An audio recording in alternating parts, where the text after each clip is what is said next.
Voilà, ce matin, frères et sœurs bien-aimés, nous allons ouvrir la Bible dans quelques instants. Nous allons lire un texte de la parole. Alors pour ceux qui, il y a quelques jeudis de ça va vous parler parce que j'ai déjà commencé à aborder ces choses et je me suis dit que c'était bon qu'un grand nombre puisse entendre ce message. Et c'est un texte que j'ai souvent utilisé moi-même et peut-être que vous-même vous avez utilisé pour encourager peut-être un frère ou une sœur qui était dans la difficulté, dans la souffrance et vous l'avez encouragé au travers de ce texte à persévérer malgré les malheurs, malgré les difficultés qui peuvent survenir. Et tu sais, mon frère, ma sœur, le malheur atteint souvent le juste, mais l'Éternel l'en délivre toujours. Et on s'est souvent encouragé au travers de ce texte, mais est-ce qu'on a réalisé toujours la portée de ce texte? Et en relisant ce texte, il y a quelques semaines de cela, il a pris comme une nouvelle dimension. Il n'y a rien de nouveau sous le soleil, la parole de Dieu ne change pas, mais en lisant ce texte, j'y ai vu une portée christologique importante, une révélation de Christ très importante dans ce texte et nous allons le voir ensemble. Déjà, il est important de rappeler que tout l'Ancien Testament annonce Jésus-Christ. Tout l'Ancien Testament pointe vers le Seigneur Jésus. L'Ancien Testament nous annonce que Jésus doit venir. Il nous dirige vers Christ. Il nous conduit vers l'œuvre de la croix. Et l'auteur de l'Épître aux Hébreux, au chapitre 10 et au verset 1er, nous enseigne que la loi possède une ombre des biens à venir et non l'exacte représentation des choses, et ne peut jamais, par les mêmes sacrifices qu'on offre perpétuellement chaque année, amener les assistants à la perfection. Et au verset 5, et peut-être qu'on se dirait, mais qui est ce bien suprême, une ombre des biens à venir, c'est quoi ce bien à venir? Ces biens à venir, qu'est-ce que c'est? Eh bien, le verset 5 nous le dit. C'est pourquoi Christ, entrant dans le monde, dit, tu n'as voulu ni sacrifice, ni offrande, mais tu m'as formé un corps. Donc, tout l'Ancien Testament pointe vers Jésus-Christ. Jésus est pleinement conscient que toute la loi parle de lui, parce qu'il est la parole de Dieu. Il est Dieu, il est la parole faite chair, comme nous le rappelle Jean, l'apôtre Jean, dans son évangile au chapitre 1er et au verset 1er. Et c'est pourquoi il est écrit, commençant par Moïse et par tous les prophètes, Jésus expliqua aux apôtres dans toutes les Écritures ce qui le concernait. Luc chapitre 24, verset 27. Dans toutes les Écritures, il commence par Moïse, par les prophètes, et dans toutes les Écritures, Jésus montre ce qui le concerne. Et finalement, du premier verset de la Genèse jusqu'au dernier verset de l'Ancien Testament, tout pointe vers Jésus-Christ. Tout pointe vers le Seigneur. Et nous allons lire ensemble ce texte en question qui pointe, qui met en avant le Seigneur Jésus. On va lire ensemble le psaume 34. Psaume chapitre 34.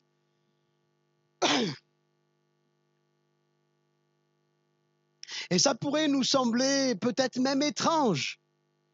Parce que déjà, le premier verset dresse le contexte et nous dit que c'est un psaume de David lorsqu'il fit l'insensé, le fou, en présence d'Abimélec, et qu'il s'en alla chassé par lui. Et on pourrait se dire déjà, mais comment ce texte peut-il parler de la venue de Jésus alors que David écrit ce psaume dans un contexte très particulier où il a été obligé de faire le fou pour sauver sa vie. Mais pourtant, Dieu parle tantôt d'une manière, tantôt d'une autre. À nous, frères et sœurs, d'y prendre garde et nous allons continuer la lecture. Je bénirai, verset 2, je bénirai l'Éternel en tout temps. Sa louange sera toujours dans ma bouche. Que mon âme se glorifie en l'Éternel. Que les malheureux écoutent et se réjouissent. Exaltez avec moi l'Éternel. Célébrez tous son nom. Amen. J'ai cherché l'Éternel et il m'a répondu. Il m'a délivré de toutes mes frayeurs. Quand on tourne les regards vers lui, on est rayonnant de joie et le visage ne se couvre pas de honte. Quand un malheureux crie, l'Éternel entend et il le sauve de toutes ses détresses. L'ange de l'Éternel campe autour de ceux qui le craignent et il les arrache au danger. Sentez et voyez combien l'Éternel est bon. Heureux l'homme qui cherche en lui son refuge. Craignez l'Éternel, vous ses saints, car rien ne manque à ceux qui le craignent. Les lionceaux éprouvent la disette et la faim, mais ceux qui cherchent l'Éternel ne sont privés d'aucun bien. Venez mes fils, écoutez-moi, je vous enseignerai la crainte de l'Éternel. Quel est l'homme qui aime la vie, qui désire la prolonger pour jouir du bonheur? Préserve ta langue du mal et tes lèvres des paroles trompeuses. Éloigne-toi du mal et fais le bien. Recherche et poursuis la paix. Les yeux de l'Éternel sont sur les justes et ses oreilles sont attentives à leurs cris. L'Éternel tourne sa face contre les méchants pour retrancher de la terre leurs souvenirs. Quand les justes crient, l'Éternel entend et il les délivre de toute leur détresse. Alléluia. L'Éternel est près de ceux qui ont le cœur brisé et il sauve ceux qui ont l'esprit dans l'abattement. Et j'aimerais qu'on se concentre sur à partir de ce verset 20. Et nous allons le voir qui marque un tournant dans ce psaume 34. Verset 20. Le malheur atteint souvent le juste, mais l'Éternel l'en délivre toujours. Il garde tous ses os, aucun d'eux n'est brisé. Le malheur tue le méchant, et les ennemis du juste sont châtiés. L'Éternel délivre l'âme de ses serviteurs, et tous ceux qui l'ont pour refuge échappent au châtiment. Amen. Gloire à Dieu. Je pense qu'on peut dire Amen. Quel psaume encourageant pour nos vies, quel psaume fortifiant de savoir que Dieu est avec nous dans les hauts comme dans les bas. Le Seigneur ne nous abandonnera pas. Et ce matin, peut-être que tu traverses des bas, peut-être que c'est le désert dans ta vie. Souviens-toi que même dans ton désert, Dieu est là. Que même dans ton désert, Dieu ne te laissera pas. Que même dans ton désert, Dieu aura toujours la main posée sur ta vie. Alors, nous sommes arrêtés au verset 20. Le malheur atteint souvent le juste. J'aimerais vous poser cette question. Qui est le juste en question? Qui est le juste? Est-ce que vous avez une idée? Alors, est-ce que certains ont une idée de qui est le juste ici? Comment? D'accord? Comment? Celui qui aime Dieu, d'autres ont dit c'est Jésus le juste.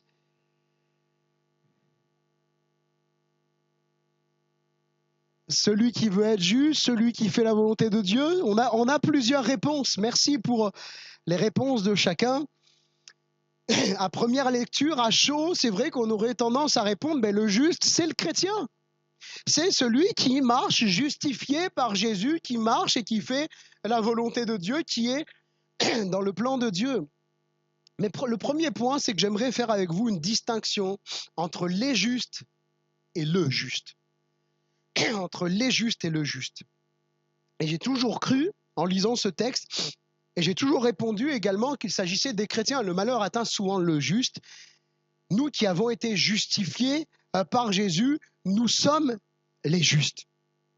Nous sommes les justes. Et alors, il y a plein de versets quand le malheur atteint, quand il est dit à un moment, quand les justes crient. Les justes crient. Et on va le voir ensemble. Ce verset 20, il diffère des autres versets. Il amène comme une rupture dans le texte. En effet, les autres versets mentionnent les croyants au pluriel.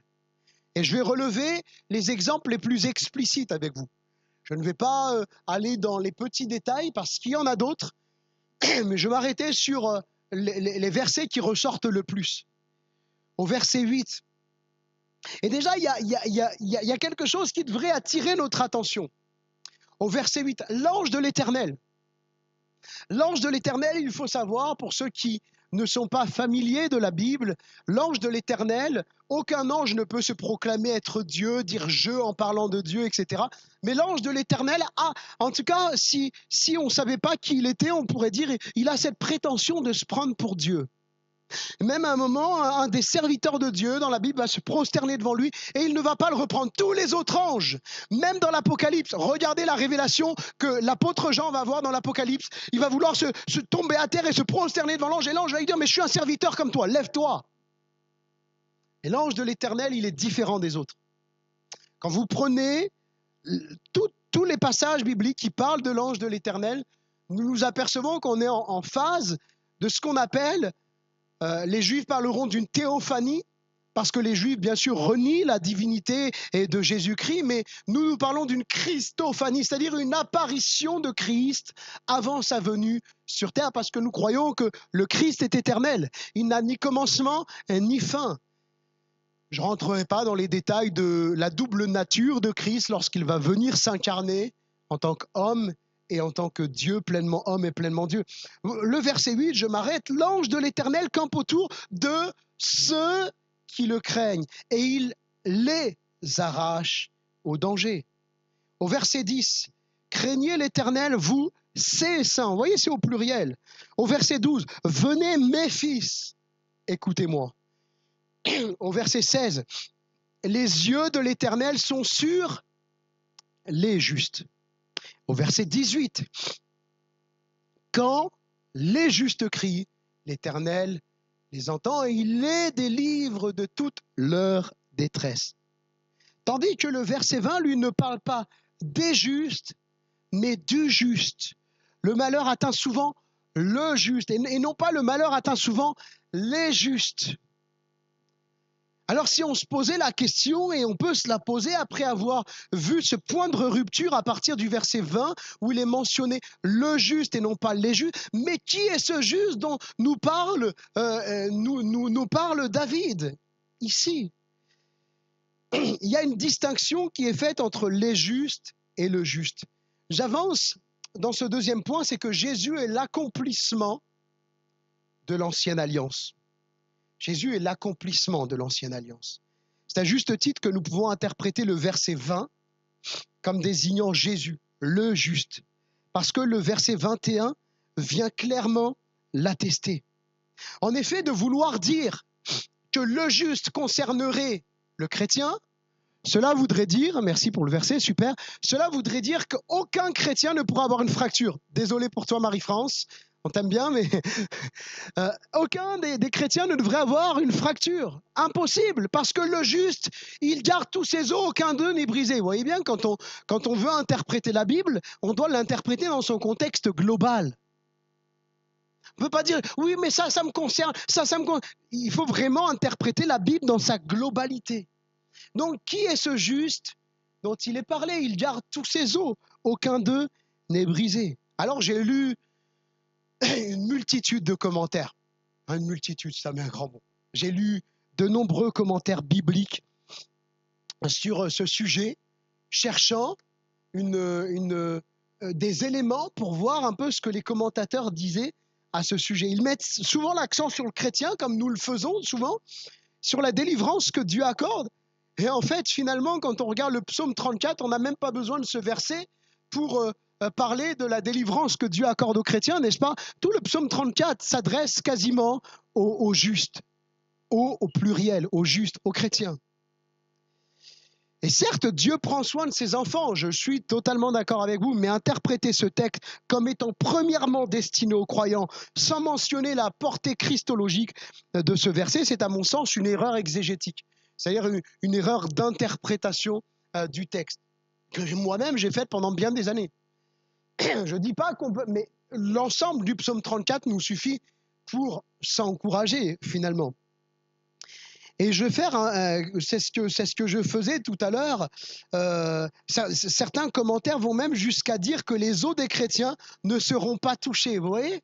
Et ce que j'ai fait là, ce qu'on appelle du reductio ad absurdum, du raisonnement par l'absurde, finalement, il y en a vraiment qui le pensent. Il y a des commentateurs qui disaient mais que Dieu prend soin de nous tellement dans notre être entier que même nos os sont préservés. Et interpréter ce texte pour moi de la sorte, c'est en oublier tous les croyants qui vont mourir dans d'ignobles conditions à cause de leur foi, dans la Bible vont même nous dire que leurs os ont été sciés. Ils vont être décapités, ils vont être, excusez-moi d'être très cru, mais c'est une réalité à cause de leur foi. Donc ça veut dire quoi? Que Dieu n'a pas veillé sur leurs os? Ça veut dire qu'ils n'étaient pas vraiment des chrétiens? Bien sûr que non, on ne peut pas interpréter de la sorte.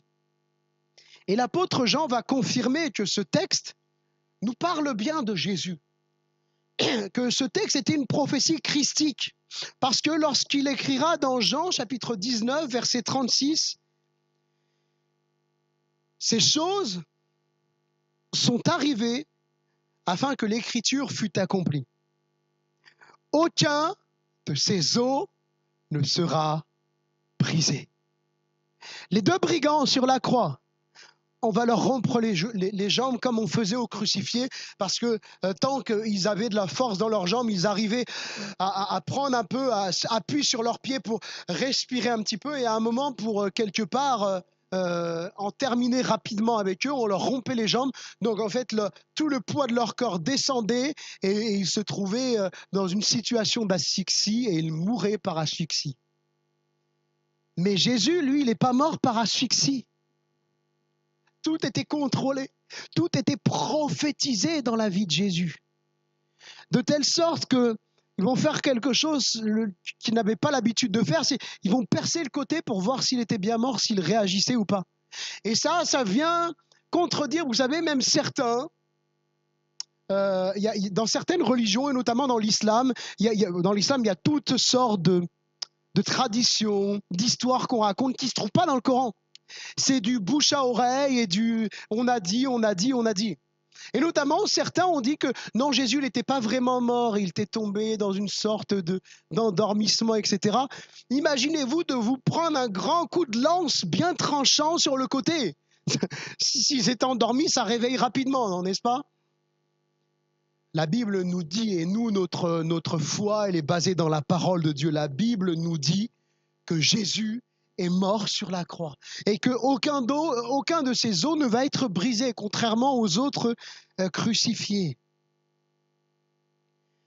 Jean vient clairement démontrer que Jésus a accompli cette prophétie par sa mort sur la croix. Il est le véritable juste qui n'a jamais péché, qui a accompli la loi et dont les os ne seront pas brisés comme les autres. C'était le sort, comme je le disais, qu'on réservait traditionnellement aux crucifiés. Jésus a accompli parfaitement, frères et sœurs, l'ancienne alliance, dans les moindres détails. Il dira en Matthieu chapitre 5, verset 17, et ça nous amène aussi à prendre conscience de qui nous sommes en Christ. Ne croyez pas que je sois venu pour abolir la loi ou les prophètes. Je suis venu non pour abolir, mais pour accomplir. La loi est accomplie en Jésus-Christ. Il a accompli ce que nous ne pouvions accomplir. Toutes les exigences de la loi mosaïque, toutes les exigences que Dieu avait envers l'homme, Christ l'a accompli sur lui. Il est venu pleinement homme et il accomplit à la fois en tant qu'homme et en tant que Dieu toute la loi le concernant. Jésus n'abolit pas les prophètes vétérotestamentaires, c'est-à-dire de l'Ancien Testament, ainsi que la loi, mais leur accomplissement se trouve en sa personne. L'accomplissement de toutes les prophéties se trouve en la personne de Christ. Alors maintenant que nous avons vu clairement et démontré au travers de ce chapitre 19, verset 36 de l'évangile de Jean, nous avons vu que ce texte concernait Jésus. Alors de quel malheur Jésus a-t-il souvent été atteint? Si ce texte concerne Jésus, ce que je crois, alors qu'est-ce que ça veut dire le malheur atteint souvent le juste? Le malheur atteint souvent le juste. Quel était ce malheur en question? Le malheur qui atteignait souvent Jésus et qui va le suivre tout le long de son ministère, qui est la raison de sa venue sur la terre, c'est sa mort sur la croix. pour accomplir l'œuvre de substitution, c'est-à-dire qu'il prend notre place, il se substitue, se fait substitut, il prend notre place sur la croix de Golgotha, ce qu'on appelle l'œuvre de substitution pénale, mais je vais revenir sur ce terme un peu plus loin. Il a porté notre condamnation. Voilà le malheur. Et nous allons le voir un peu plus loin. Jésus est devenu malédiction par sa mort. Lui qui est pur, parfait, sans péché, à la croix, il va être fait comme maudit à notre place. Il va prendre notre malédiction et nous allons le voir et bon nombre de textes bibliques le démontrent et le prouvent. La mort et le moyen de mise à mort de Jésus n'était pas anodin, mais il était prévu, planifié de toute éternité. En effet, vous allez voir au travers de certaines références que je vais vous donner que Jésus a refusé certains types de morts. Vous allez dire, mais comment un condamné à mort peut-il choisir comment il veut mourir? Imaginez, par exemple, je ne sais pas, à l'époque de la guillotine en France, quelqu'un est condamné à mort, il est dans les couloirs de la mort et à un moment, arrivé dans la guillotine, il dit « S'il vous plaît, non, moi, j'ai pas envie d'être guillotiné, je veux être brûlé vif. » Ou j'aimerais mourir par lapidation. Personne. Les bourreaux ont décidé que c'était comme ça, tu n'as pas ton mot à dire, tu es condamné. Mais Jésus il maîtrise tout dans les moindres détails. Même le moyen dans lequel il va être mis à mort, frères et sœurs, c'est pas anodin. Il a refusé la lapidation. Jean chapitre 8, verset 59. Jean chapitre 10, verset 31. Et au verset 39 également. Jean chapitre 11, verset 8, il refuse la lapidation. Il a refusé le suicide. Matthieu chapitre 4, verset 6 et Luc chapitre 4, verset 9, quand Satan va lui dire « Mais jette-toi d'en haut !» Humainement parlant, avouons-nous-le, c'est un suicide. Jette-toi d'en haut et puis de toute façon, c'est écrit dans la Bible, ces anges, ils te porteront. Humainement, c'est un suicide. Jésus le refuse. Ensuite, il s'est échappé lorsqu'on a tenté de le jeter du haut d'une montagne. Luc chapitre 4, versets 29 à 30. Vous voyez bien que Jésus n'accepte pas n'importe quelle mort. Pourquoi fallait-il absolument que Jésus soit crucifié et non pas lapidé ou autre? Parce qu'être pendu au bois était un symbole de malédiction. Celui qui était suspendu sur un bois, pendu sur un bois, était symbole de malédiction. Et ça bien avant la venue des Romains. Parce que nous savons que Christ a été crucifié sous Ponce Pilate et que Pilate était connu justement pour ses innovations sanglantes. Deutéronome chapitre 21, verset 22.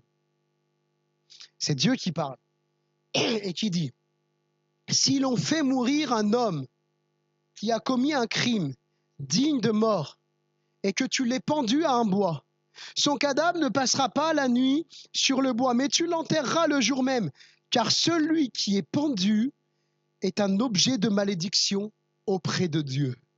Et tu ne souilleras pas le pays que l'Éternel, ton Dieu, te donne pour héritage. » Et nous le verrons un peu plus loin que même les évangiles vont parler à un maudit et quiconque pendu au bois dans le Nouveau Testament, en tout cas, nous le verrons. Donc Jésus est devenu malédiction par sa mort. Lui qui est Dieu de toute éternité, dans son humanité, il va être fait malédiction à cause de nous. Jésus est devenu malédiction à cause de nos péchés, du mien, des vôtres. C'est de ça, ce malheur-là, que Jésus est frappé.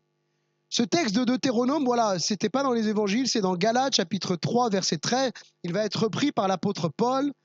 Christ nous a rachetés de la malédiction de la loi, étant devenu malédiction pour nous, car il est écrit, maudit est quiconque est pendu au bois. Vous voyez que ce n'est pas quelque chose que j'invente. Je ne me suis pas réveillé un matin en pondant une nouvelle doctrine. C'est la parole de Dieu qui le dit.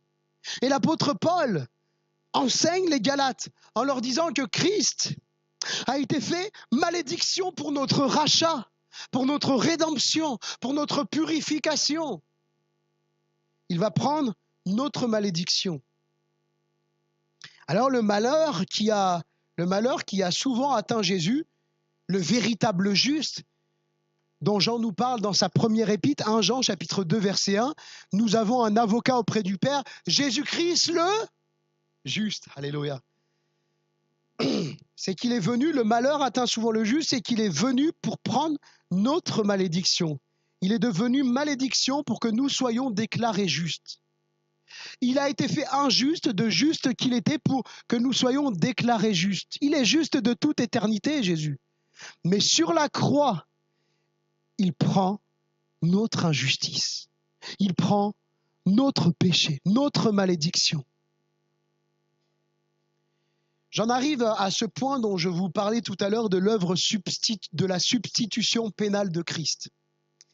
En théologie, c'est comme ça qu'on nomme l'œuvre de Jésus, la substitution pénale.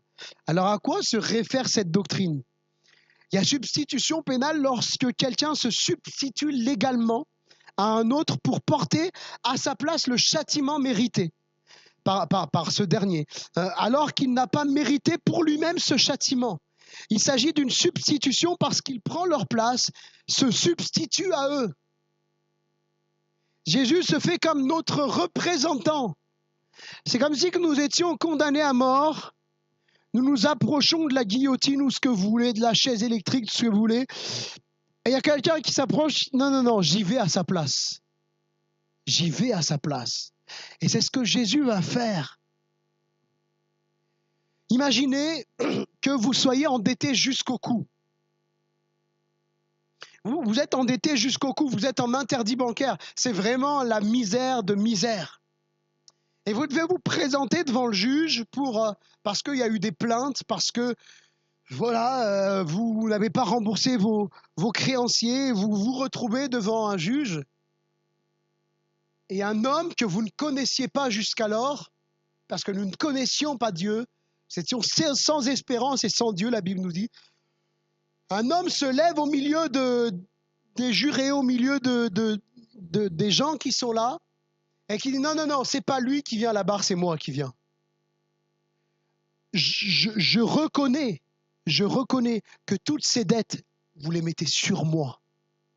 Et c'est ce que Jésus va faire. L'œuvre de substitution pénale, c'est ça. Vous voyez, il y a un décret divin qui est déclaré. Nous devons être mis à mort à cause de notre péché. Et le Christ va venir comme représentant, il va prendre notre place. C'est ainsi que Jésus fait l'expiation, le pardon de nos péchés, tel que Ésaïe chapitre 53 verset 5 le décrit. Il était blessé pour nos péchés, brisé pour nos iniquités. Le châtiment qui nous donne la paix est tombé sur lui. Le châtiment qui nous donne la paix est tombé sur lui. Et c'est par ces meurtrissures, littéralement, que nous sommes sauvés, guéris de la maladie du péché, sauvés. Et en mourant, il est évident que quand on revient au psaume 34, si on se demande peut-être vous demandez-vous, mais où est enseignée cette doctrine de la substitution pénale? Le malheur atteint souvent le juste, l'Éternel l'en délivre toujours. Ok, mais après? Eh bien, regardons ensemble. Allons voir que Jésus est l'innocent qui se fait méchant. Il a été fait malédiction, il a été fait péché à cause de nous. Au verset 22 et 23, le malheur tue le méchant. Et les ennemis du juste sont châtiés. L'Éternel délivre l'âme de ses serviteurs et tous ceux qui l'ont pour refuge échappent au châtiment. C'est ce que nous dit Ésaïe 53. Le châtiment qui nous donne la paix est tombé sur lui.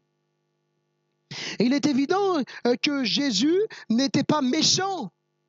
Il n'a commis aucun péché. Comme le dit Jean chapitre 8 verset 46. Alors pourquoi appliquer ce verset qui parle du méchant à Jésus ? Eh bien, en mourant sur la croix, Jésus va porter notre méchanceté, notre malédiction. Il va être tué, mis à mort à cause de notre méchanceté, à cause de nos péchés. Il va être le substitut, c'est-à-dire qu'il va porter l'insupportable châtiment divin à notre place, bien qu'il fût parfaitement juste et sans péché. il est resté juste. Bien qu'il s'est fait pécher, il prend notre place comme substitut, tout en restant pur et sans péché. C'est le mystère de la substitution pénale. Et c'est ainsi que l'exprime 2 Corinthiens chapitre 5 verset 21. Celui qui n'a pas connu le péché, il n'a pas connu, c'est clair. On ne peut pas dire que Jésus était pécheur. Même sur la croix, il est interdit de dire que Jésus était pécheur. Il n'était pas pécheur. Il s'est fait pécher. Il a pris. C'est comme si il prend le péché sur nous. Mais même sur la croix, il ne pêche pas. Et si vous avez un doute, regardez, bien qu'il porte nos péchés, il est pris de nos péchés. C'est comme si on écrivait péché sur lui. Il a été fait péché pour nous, mais regardez, s'il avait péché, s'il était devenu pécheur, n'aurait-il pas insulté ses bourreaux? N'aurait-il pas commencé à dire des noms d'oiseaux à ses bourreaux et commencé à... Mais il ne le fait pas, il pardonne ses bourreaux. Il pardonne ses bourreaux. Celui qui n'a pas connu le péché, il l'a fait devenir péché pour nous, afin que nous devenions justice de Dieu. En lui, nous devenions justice de Dieu. Jésus était innocent de tout mal. Il ne va pas pécher, mais il va accepter d'être traité comme un pécheur. Il va accepter de prendre la malédiction du pécheur. Il va accepter de prendre sur lui la colère de Dieu. Il va accepter, lui, vous savez, comme je le disais, il est pleinement homme et pleinement Dieu, et dans sa nature humaine, sur la croix, il va sentir le regard de Dieu se détourner de lui. C'est-à-dire que Dieu abandonne le pécheur à son péché. Le pécheur est condamné à cause de son péché. Et Jésus va sentir même cet abandon-là, à tel point qu'il a dit, mon Dieu, pourquoi m'as-tu abandonné? Lui qui pouvait appeler Dieu son Père, il l'appelle mon Dieu. Il prend cet abandon, cette colère de Dieu qui est, comme la Bible dit, sur les fils de la rébellion. Et nous étions tous des fils de la rébellion. Nous étions tous des rebelles par nature. Et Jésus, là, il accepte pendant un moment, pendant un instant, de sentir la désapprobation de Dieu, de sentir le regard de Dieu s'éloigner de lui. À cause du péché qu'il prend. Non pas qu'il ait péché, mais il se fait pécher. J'espère que vous saisissez bien ce que je veux dire et que mes propos ne portent pas à confusion. Parce que c'est une doctrine, certes, on le vit, on le sait, mais pas toujours évident à expliquer. Jésus est l'innocent qui va accepter d'être traité comme un pécheur. Lui, le bon, va être fait méchant en prenant notre place, notre condamnation. Sur la croix de Golgotha, le malheur tue le méchant, mais en fait Jésus va être fait méchant à notre place, de juste qu'il est, et il va être tué, crucifié sur la croix de Golgotha. Et puis, grâce à cela, la justice de Christ nous est imputée. Au verset 23, il est écrit que l'Éternel délivre l'âme, et vous voyez, on a encore de ses serviteurs, et tous ceux qui l'ont pour refuge échappent au châtiment. Vous voyez, là, il y a cette double imputation, comme nous l'avons lu tout à l'heure dans 2 Corinthiens 5, 21. Il n'a pas connu le péché, il est fait péché pour nous. Donc, notre péché est imputé sur lui, afin, comme le dit le texte, afin que nous devenions en lui justice de Dieu. Donc la justice de Dieu nous est imputée. Le péché, notre péché est remis sur Christ et la justice de Christ est remise sur nous. C'est ce qu'on appelle en théologie la double imputation. Nos péchés sont imputés sur Christ à Golgotha et Christ nous impute sa justice. Ce texte nous assure que ceux qui ont placé leur refuge en Jésus, nous qui nous sommes repentis de nos péchés, notre âme est délivrée de la mort, des tourments éternels, parce que la justice de Christ nous a été imputée.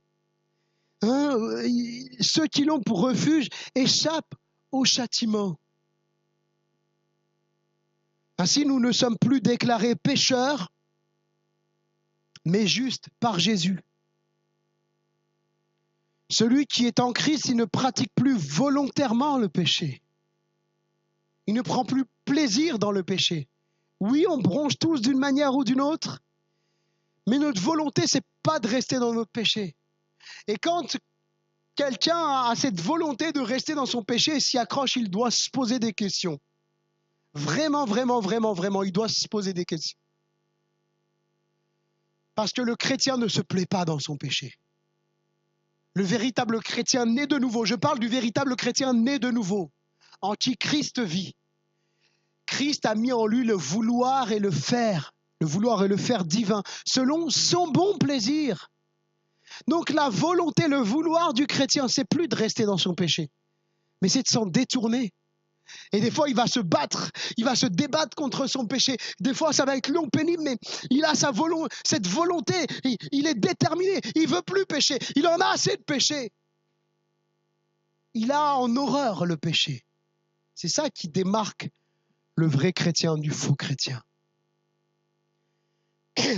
Nous ne sommes plus déclarés pécheurs, alléluia, mais nous sommes déclarés justes. Parce que le malheur a atteint le juste. Il a été frappé à cause de nous, comme le dit la parole de Dieu. Et puis je termine par ce dernier point, avant de conclure. La repentance et la foi, c'est une nécessité pour échapper au jugement divin. L'évangile qui ne mentionne pas la condamnation du péché, qui ne mentionne pas le jugement de Dieu sur le pécheur, ce n'est pas l'évangile. C'est pas l'évangile. C'est un autre évangile, mais c'est pas l'évangile. Jésus va dire repentez-vous, car le royaume de Dieu est proche. D'autres textes vont nous dire repentez-vous afin que vos péchés soient pardonnés. La Bible nous dit que tous son péchés sont privés de la gloire de Dieu, sont placés sous la colère divine. Au verset 22, il est écrit de ce psaume 34, il est écrit « Les ennemis du juste sont châtiés ».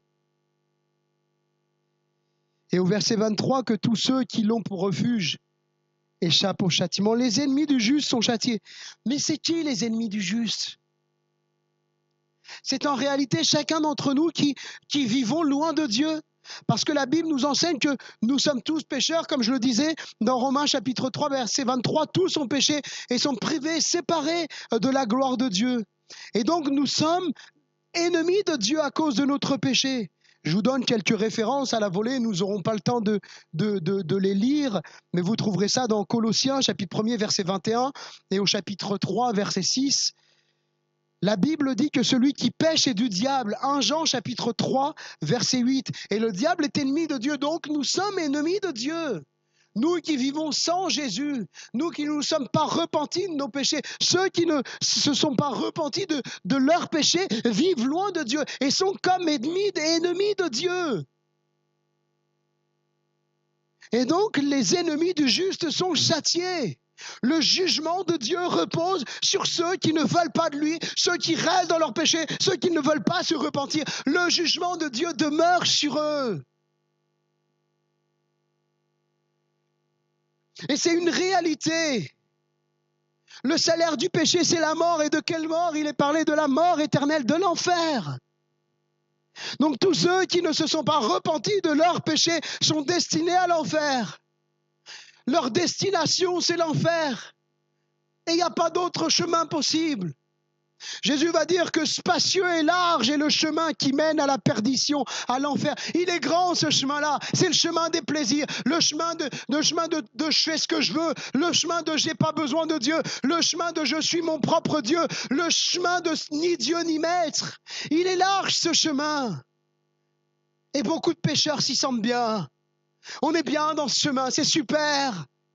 Mais il mène tout droit à l'enfer.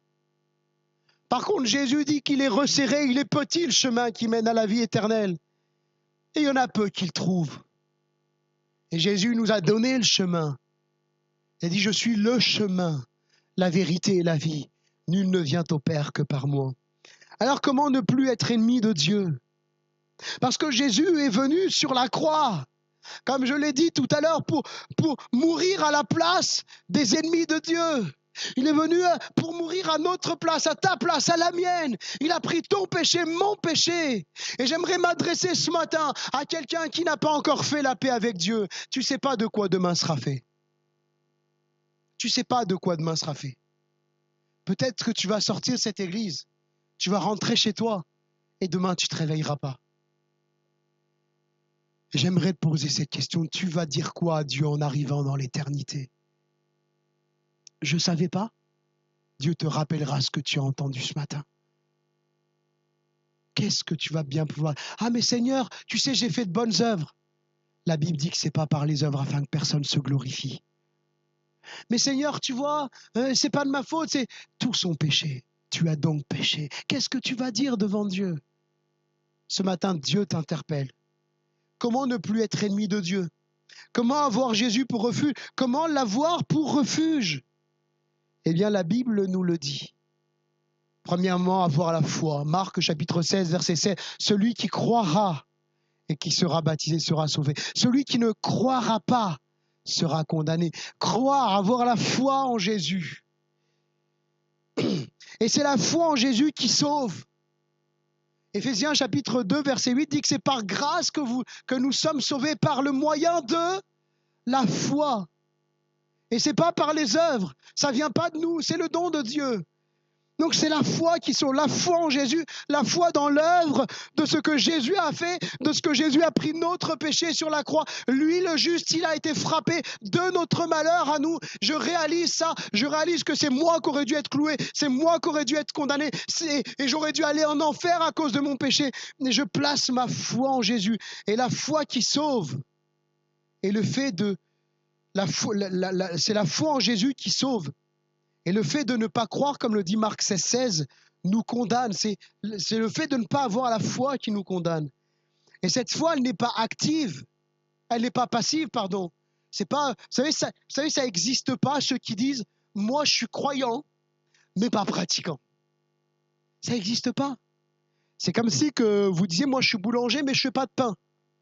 Je suis boucher, mais je ne vends pas de viande. » Alors, on ne va pas multiplier les exemples. Hein. Je suis viticulteur, mais je ne produis pas de vin, je ne fais rien, moi. Et la foi, elle nous pousse à la repentance. Lorsqu'on réalise que Christ a fait, que l'Esprit de Dieu vient nous convaincre, mais la foi dans notre cœur, eh bien, il y a cette nécessité de se repentir. Et la Bible le dit. Repentez-vous donc et convertissez-vous pour que vos péchés soient effacés, afin que des temps de rafraîchissement viennent de la part du Seigneur. Est-ce que tu as envie d'être rafraîchi ce matin? Est-ce que tu as envie d'être rafraîchi par Dieu? Est-ce que tu as envie de sentir ta vie être visitée par Dieu ce matin? Est-ce que tu as envie de recommencer une nouvelle vie avec Dieu, où tes péchés sont derrière toi, sont effacés, sont pardonnés? Eh bien, la Bible te dit, repens-toi. Convertis-toi, crois en Jésus et tu seras sauvé. La repentance, c'est cet acte de foi, de se reconnaître pécheur et séparé de Dieu, de prendre conscience que c'est à cause de mon péché que Jésus est mort sur la croix, ce qui me pousse à lui demander pardon pour tous mes péchés. Pardon de ne pas m'être intéressé à lui, d'avoir vécu sans lui. Vous savez, il y a une question en théologie de savoir où est-ce qu'on place la foi. Avant la repentance, après la repentance, chacun peut y mettre comme il veut, mais souvent, moi, je dis comment je peux demander pardon à un Dieu auquel je ne crois pas. Donc, il y a quelque chose qui se passe, qui est pas explicable, qui n'est pas tangible, qui n'est pas palpable, mais l'Esprit vient me convaincre. Et je crois en Jésus. Le seul moyen d'aller au paradis, d'échapper aux tourments, aux souffrances éternelles, bien-aimés, c'est de demander pardon à Dieu. Je ne connais pas vos vies, je ne connais pas ton parcours, je ne sais pas où tu en es, je ne sais pas où est-ce que tu en es avec Dieu, mais si tu demandes pardon pour tes péchés à Jésus, si tu demandes pardon de tout ton cœur, tu seras sauvé. Avec tes mots, ce n'est pas des grandes prières. Dieu ne veut pas qu'on vienne à lui avec des récitations. Viens à lui avec ton cœur.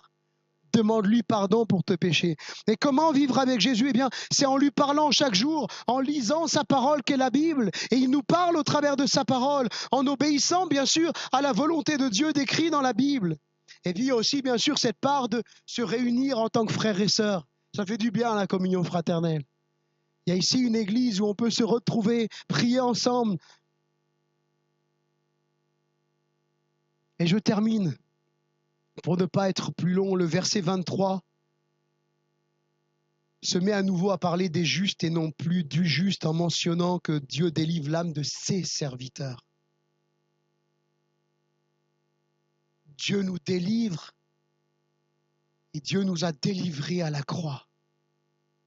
Et ce matin, si quelqu'un n'a pas encore demandé pardon à Jésus, tu peux le faire parce que Jésus est mort pour te délivrer, pour te pardonner. Si ce matin, tu te sens triste à cause de ton péché, triste d'être séparé de Dieu, n'écoute pas ces voix qui te disent « mais ça sert à rien de demander pardon, t'en as trop fait ». N'écoute pas toutes ces voix-là. Ce matin, tu peux demander pardon à Jésus. La Bible dit que Dieu t'a tellement aimé qu'il a envoyé Jésus, son Fils, afin que tu ne meurs pas, mais que tu aies la vie éternelle. Si tu crois en lui, alors ce matin, place ta foi en Jésus, demande pardon pour tes péchés. Et tu pourras expérimenter ce verset. Il délivre l'âme de ses serviteurs. Étant déclarés justes par l'œuvre de Jésus, nous avons cette assurance que malgré les nombreux malheurs qui peuvent nous atteindre aussi, notre délivrance finale est en Christ et il nous délivrera toujours. Ces versets christologiques sont un puissant réconfort pour le croyant qui a été justifié, lavé de son péché par Jésus. Notre délivrance, elle est en Christ. Mon frère, ma sœur, ta délivrance, elle est en Christ. Même si c'est difficile, souviens-toi, même dans l'épreuve, que ta délivrance, elle est en Jésus le juste. Amen.